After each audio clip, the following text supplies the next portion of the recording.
California's Gold is produced in association with KCET Los Angeles and is seen statewide on California Public Television. This series is endorsed by the California Teachers Association, the California School Boards Association, and the California Library Association. They're big, they're beautiful, and they're important. We're talking, of course, about glaciers. And when we think about glaciers, we usually think about them being located in Greenland or the Antarctic or Alaska. In fact, when I visited Glacier Bay in Alaska a few years ago, I got to see one of these beautiful, magnificent glaciers for myself. It was truly an experience of a lifetime. But you know what? I didn't have to go to Alaska to see a glacier. We have glaciers right here in California. And that's what this adventure is all about. We're looking for a glacier which is very much a part of California's gold.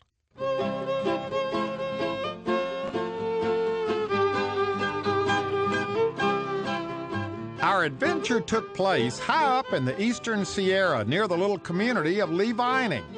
In fact, before we could even start our hike, we had to go by boat across Saddlebag Lake. Spectacular scenery, and it set the stage for a wonderful California day. Okay, here we go. Our adventure begins. Here is our cast of characters. Everybody give us a wave here at the camera. We're going to be spending a lot of quality time together today. Dee, you're one of the leaders of this trip. We're here in search of one of California's glaciers, and right off the bat, I don't think most people in California even know that we have glaciers here. Oh, you're probably right, and I'm not sure how many there are. About 20 years ago, USGS said there were 70 glaciers in California.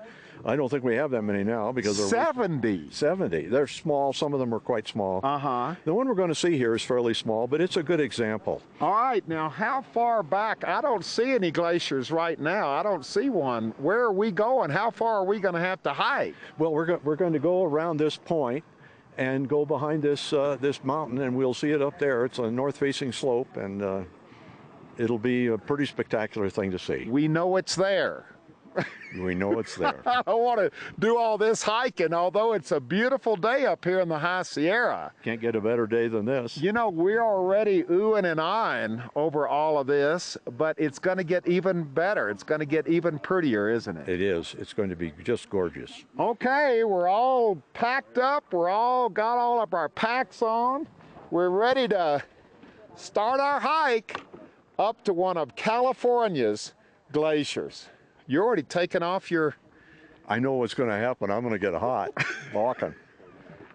Okay, as we're hiking down the trail, first thing I notice, Dee, is that I'm beginning to get a little bit out of breath. Yeah, well, we're over 10,000 feet elevation. Not surprising. So the oxygen is kind of thin up here. It's kind of thin. It's all about pacing. And we've stopped here because look over here. This is our first alpine lake, and Richard, you know this territory up here. What are we looking at right here? Well, this lake right here is Greenstone Lake. It gets its name because of the glacial runoff runs through this lake, and it causes it to be a green color. How many lakes are there like this up here? Boy, this is, look at this. Isn't it beautiful? As beautiful as anything I've seen anywhere in California. How many of these lakes are there up here? Well, on this 5-mile loop up in here, there are over 20 lakes. And we walk on the shore on the 5-mile loop on 8 of them. So how many more lakes are we going to see on this trip? On this trip, we should see about 5 or 6. Okay, let's get a little bit closer because I'm looking for fish jumping out of these lakes. They're fishing here, aren't there? Oh, yes. This lake holds 3 varieties of fish, and they migrate up out of Saddlebag Lake. What kind of fish? Okay, we have German browns, rainbows, and brook. So there's a lot of fishing going on up here. A lot of fishing going on in this lake. Okay, we're not here to fish. Let's take one more look at the lake. It's called what again? Greenstone Lake. Greenstone Lake, and if this is any indication of what we're going to see ahead of us, look at this. This sweeps all the way up. Boy, this is as pretty as anything you'll see anywhere in California. Well, I can tell we're going to be in trouble on this hike, Dee, because everywhere you look at this. We're just a little bit above the lake where we were just a minute ago. Look at this. Oh, it's gorgeous. It's just gorgeous. Now, do many people come back here and take this hike like we're doing? A lot of people come up here, some just for a day hike, for a picnic. I've even seen women up here in high heel shoes who didn't know what they were getting involved in. Yeah, and flip-flops. Well, we haven't seen anybody today. Well, we're pretty early. So there'll be people coming up here. This is available for people to do. That's right, and it's a wonderful area to be introduced to the wilderness. Because one of the beautiful things about this hike is just being out here in this total, still, quiet, beautiful environment. And if you think this is pretty right here, look right over here, down the trail where we're going, look what's ahead of us. Everywhere you look, it's a postcard, a Sierra postcard. We didn't have to come much further. Dee saw something right off the trail that's kind of a hint as to where we're going today, Dee. Yeah. Well, what we're seeing here is glacial smoothing and rounding. Notice how the rocks are all smooth, they're not jagged. Right here. And we see grooves in here. These are called striations, and they're caused by boulders and gravel that's caught up in the ancient glacier that slid across here on the bottom and that ground away. How long ago? In this area, probably about 12,000 years ago. Wow, so 12,000 years ago, we would have been standing at the bottom of a huge glacier. Yeah, it was probably 600 or 800 feet thick right here. So everywhere we go from now on, we're going to see evidence of the glacier that used to be here. That's right. As we're heading toward the glacier that's still here. And then you can tell where the glacier's surface was by looking off in the distance, and you see jagged, rugged rock that didn't get glaciated. Yeah. So under the glacier, it all gets smoothed and polished like this. Now this is kind of amazing to me. Connie pointed out that we have already seen our first glacier. I don't see any ice up there, Connie. That's a rock glacier. And a rock glacier. So under that bench there that you see? Right here. That's right in that little cirque there. It's got embedded ice, and it's covered with a rock mantle. And unlike those clean glaciers that we're going to see later on, it's protected from melting. So it will lag in response to warming climates. And we've got these rock glaciers all throughout the Sierra. But you know what? People don't know that there's ice in there. They think it's just talus. And so there's certain kinds that have that form and that are coming out on the northeast slopes. And they're very important because they ooze water and there's wetland underneath. So there's water, there's ice all back underneath there. That's right. I've never heard of a rock glacier. Many people haven't, and they haven't much been surveyed, but we can starting to see that they're distributed very widely up through Lake Tahoe Basin, down in the southern Sierra. You can actually see the flow patterns. They're like glaciers, they move. There is so much to see when you're hiking up in this part of the Sierra. I am so glad you all are with us, because here's another thing I would have walked right by. But both of you all are very excited about this and insist that we do a segment on it right now. You know, this is called a glacial erratic, and the reason is it's out of place. It shouldn't be here. What do you mean? Well, you notice it's light colored? It's granite. And what we're standing on is this brown stuff, which is some old metamorphic rocks. And this couldn't have originated here. It had to be carried here somehow. And that's a little big to carry. It started way back up there. Up on the side of this mountain. On the side of this mountain. And it was brought down by the ice in one of those ancient glaciers. You've got it. Okay, another stop in front of, now this doesn't look big enough to be a lake. Is this a lake? Does it have a name? This is an unnamed lake, but it's not a glacial tarn, and you can tell because it doesn't have that green color that we saw in Greenstone. Yeah, but look how clear this water is. Snow melt, but it's here every year. but Could it doesn't we have a drink name. this water? No, you shouldn't drink it because there are people camping here, and higher up we can drink the water. Because, boy, it looks clear enough. It's nice and clear, but I wouldn't drink it. All right, we've stopped here not only to look at this unnamed mountain lake, we have stopped here because here is our first, and fellas, I'm going to let you all kind of blaze ahead. Our first obstacle. We're going to go up here. Well, there's a lot worse coming if you think that's bad. Okay, so here we go. We're heading up even higher into the high country, right up the side of all this rock. Well, yeah, this isn't so bad. It's just that we're kind of out of breath because how high up are we now, Connie? Oh, we must be at about 10-4. 10-4 and climbing.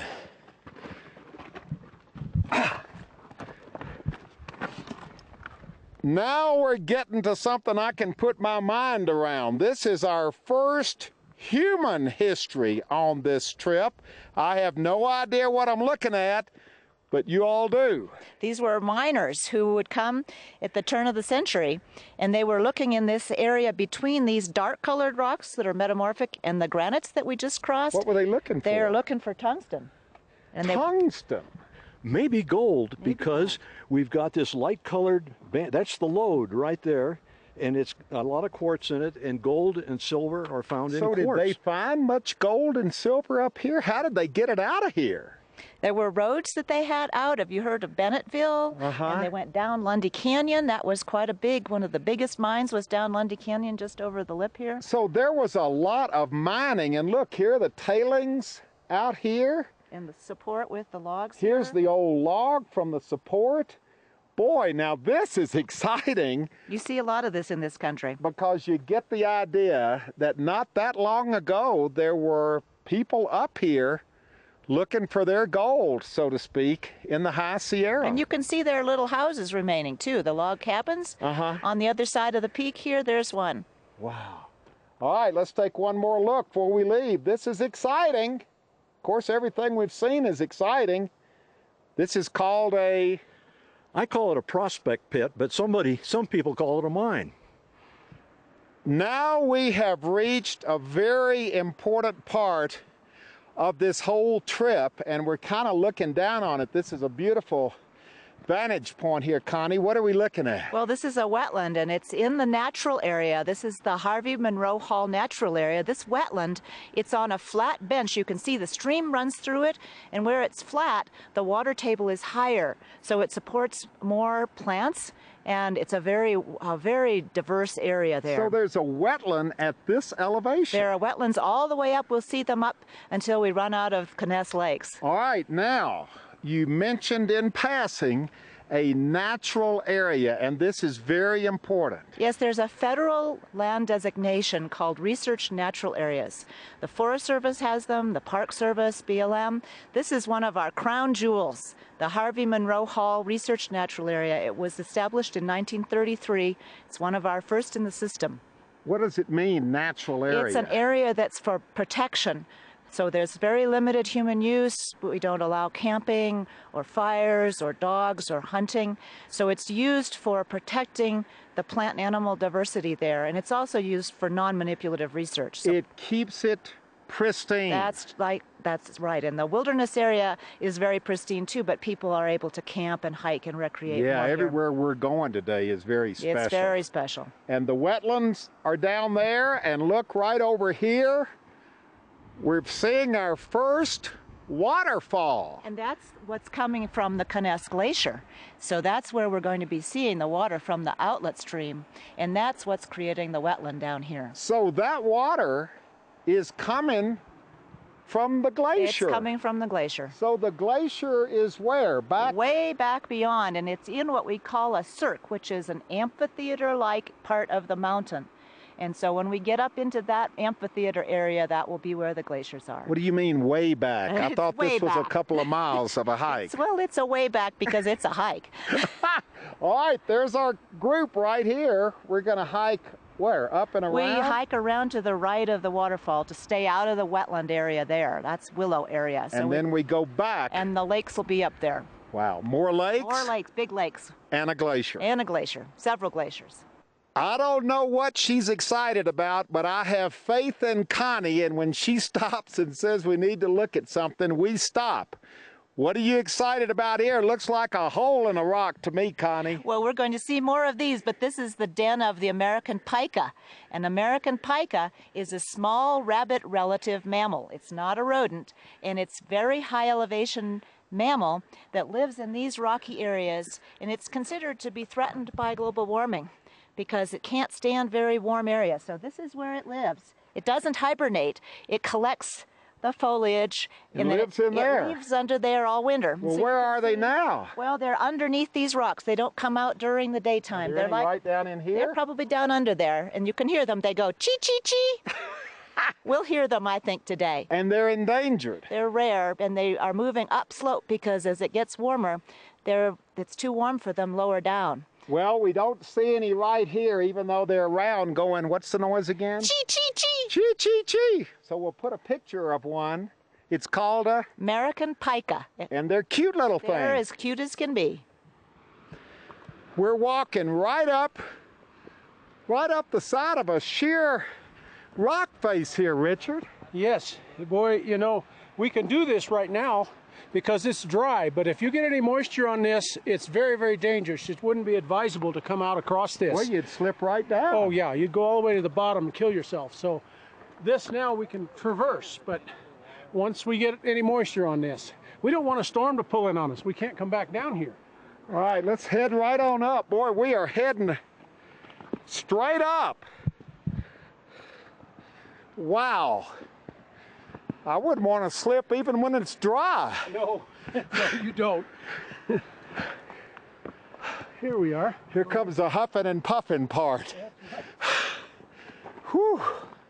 Look, we finally found human life other than our own. Hi, Huell Hauser. Hey. Your name? Alan. And Paul Mitchell and my wife Kim. She hates from where? Lake Forest, California. She hates being what? On camera, so she's well, gonna love you don't this. have any choice now. I gotta tell you, you're the only game in town. That's right. You haven't seen anyone else up here? No. No? No. Usually you have all these nice, friendly people from all over the world you can interview, and there's no one up here. Well, now where are you all heading? We're heading up to Conness Lakes, which is just over the waterfall. That's where the glacier is. That's where the glacier is. We're heading up there too. It's one of the, we want the boy to see the glacier before they're all gone. Yeah, but so, look at this right down here. I mean, there's not a bad view anywhere along this hike. And it's even more spectacular when the sun's out. So have you been here before? I've been coming up here since I was a kid. You're kidding. And Alan started coming up here when he was a kid, and this is his favorite hike. So this is kind of almost like an annual pilgrimage. Actually, it is. We maybe not annual, but maybe every couple of years we come up here. And it's a fun hike because you get to climb and scramble and go around waterfalls. Boy, we know about that. Yeah. We've been climbing and scrambling all day and a little bit out of breath. We hadn't been in training for this elevation. You know, you got to get the altitude. You really start noticing it. You're not out of breath. Well, boy, I feel good. You're not out of breath. Yeah, he shouldn't be out of breath. You're not out of breath. You're hiding, but you're not out of breath. Well, nice to meet you all. This is a far cry from Orange County. You're the last guy I thought we'd run into here. Well, you all are the last people I thought we'd run into, too. There they go. Give us a wave.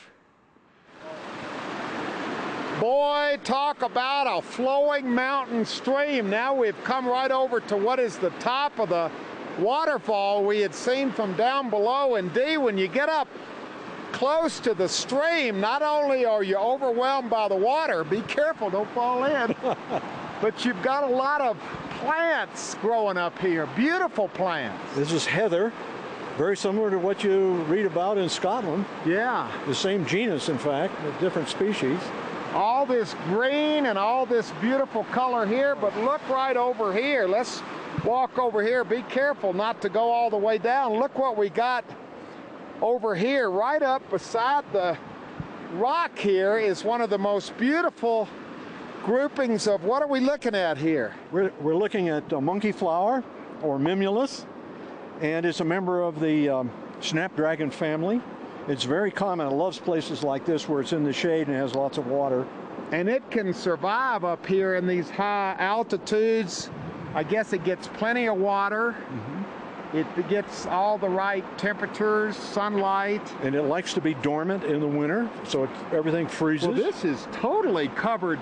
I mean, wouldn't all this be snowed in the wintertime? Yeah, this one under 20 feet of snow at least. Right here? Right here, yeah. 20 feet of snow where we're standing right here. Some winters more than that. Yeah. Oh my gosh. Yeah. Okay, we're now up at 15,900 feet. Oh yeah. Actually, we're up at about, what are we now? I think it was 10,556. Okay, it's gotten colder up here, but we have reached our destination. Come on over here and let's take a look at this, because this is pretty impressive. This. First off, we're looking at another one of these beautiful alpine lakes, and you wanted to point out the color of the water. And we would call this a tarn because it's coming down from the glacier. It's carrying the suspended sediment that we call glacial flour, and that's what gives it this green color. So it's called a tarn. A tarn, and it's Conness Lake. And this water is coming from, and here it is, this is the glacier. Now, when I think of a glacier, I think of Antarctica, I think of Alaska, I think of those big ice shelves breaking off into the ocean. This, at first glance, doesn't look that impressive, but actually it's a lot bigger than it looks, isn't it, if we got up there? It's a lot bigger. You can see all the ice up there, those different pieces. There's a west lobe and an east lobe, and it has the crevasses in it. It's moving like a glacier. There are about 100 glaciers of this size, about this size in the Sierra. Okay, now Dee, you pointed out something up here that's really interesting from a geological standpoint. Well, back in the ice ages, of course, this glacial cirque was filled with ice, and all the rounded material that we could see here around us, this has all been glaciated. But if you go up the side of the canyon, you get to a point where there's no rounding. It's all jagged and irregular from rocks breaking off. That is called the trim line. That's how high the glacier was. The glacier was all the way up there. All the way up there. And at one time, this glacier, and the name of this glacier? This is Conness Glacier. It was a lot bigger than it is now. Even just 100 years ago, you can see where that kind of rock debris is in front of the ice now. All up here. It filled that whole area. That's what we call the cirque, that amphitheater. That was the head of the glacier. And it came way out around 1920 or so. So it's melted back a lot. It's melting back, and in the last 30 years, it's melted back very fast. And up there are also, you said, the crevasses? Yes, the smaller one, the narrow slot, which is called a couloir.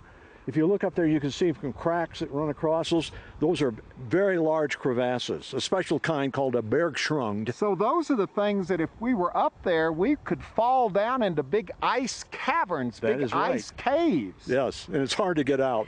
So, yeah, that's another reason we're staying down here. This really gives us a wonderful perspective on all of this, doesn't it? It sure does, and it sure shows you how fast they're going. In fact, the glacial geologists think if it continues warming at the rate it's been, we'll lose our glaciers in 10, 20 years in the Sierra. So you mean to tell me if we came back here 20 years from now, there would be nothing up there? That's what we're estimating. The ice is very thin now against that sheer cirque wall. And that is solid ice. That's not snow up there, that's ice. That's glacial ice. It's been transformed by freeze-thaw processes. It used to flow. It's probably not flowing now because it's what we call more a relict glacier. It's stagnant ice. Is that old ice? That's old ice. How old is that ice? Oh, it could be 100. The bottom part of it could be 100 years old or more. Really? Yeah. Wow, this is so impressive here with the water, with the lake, with the colors of the water. Now it's clouding up and we've got our jackets back on because there's a Sierra storm blowing in. We just might get a little lightning and thunder, so we probably ought to be heading back down pretty soon. So the weather changes. It sure does. Before the weather changes and we get snowed in for the summer, come on over here. We got a fella who hooked up with us. Stay here. We're all going to stay in the same picture. Come back in here, Dee. Your name, sir, is? Mike Schloffman. Okay, and your title is? I'm the Deputy District Ranger for the Mono Lake District. Okay, this is in your district. This is in my district. Okay, now you weren't with us all day, but we have played by all the rules. We haven't had any campfires. We haven't been camping. We haven't littered. We haven't gone into the, what are the areas we got? Oh, the Harvey Monroe Hall natural area. We stayed out of the natural area. Well, actually, you're in it now, but... Oh, we're in it now, but that's okay. We're under supervision. We're doing it right. This is absolutely spectacular, and this is all being protected for all of us by the Forest Service, right? That's correct. It's an amazing place, and we're going to do the best we can to make sure we manage it and protect it for future generations. This is part of what forest? The Inyo National Forest. And this abuts right up next to Yosemite National Park. Where is Yosemite from here? That's right up next to Yosemite National Park. It's actually just over the ridge. Well, we're not going to be able to go up there and look over at Yosemite. We'll take your word for it. All right. But this is a beautiful area. It's a big area, isn't it? It's a very large area. It's one small piece of the International Forest, which is close to 2 million acres. Wow, that is spectacular. Well, we've had a great day. Come on, let's get our whole gang in here. We all survived the hike up. Come on, here we all go. Thank you very much for all your expertise. What a great day. Yeah, it's, boy, your hand is cold. I'm always a little icy. And you told me that there are a lot of fish in here, Richard. Yeah, you know, this is one of my favorite spots. And there's golden trout in here, and so it's really fun to come up here. Look at this beautiful water. What a gorgeous place, isn't it? Yes, there are fish here in this lake. Well, we'd stay and fish, but we got places to go, which is all downhill from here. Thank you all for being with us on this journey. This is really history, because 20 years from now, this glacier won't be here. This will be a piece of history. People in future generations will look at this and see where the glacier used to be. But what will still be here is this amazing wilderness, this natural area, which will be here for generations to enjoy. That's what it's all about, this wonderful wilderness, this wonderful natural area, this wonderful, fine example of California's gold. We've had an absolutely wonderful adventure. We set out in search of one of California's glaciers, and we found it. We've had a wonderful day. Well, hello everybody, I'm Huell Hauser, and I sure hope you enjoyed our adventure in search of one of California's glaciers. If you'd like to go on this adventure again, share it with family or friends, or donate a copy to your local school or library. It's available on video cassette and on DVD. All you have to do is call 1-800-266-5727, and we'll be glad to send it to you right away.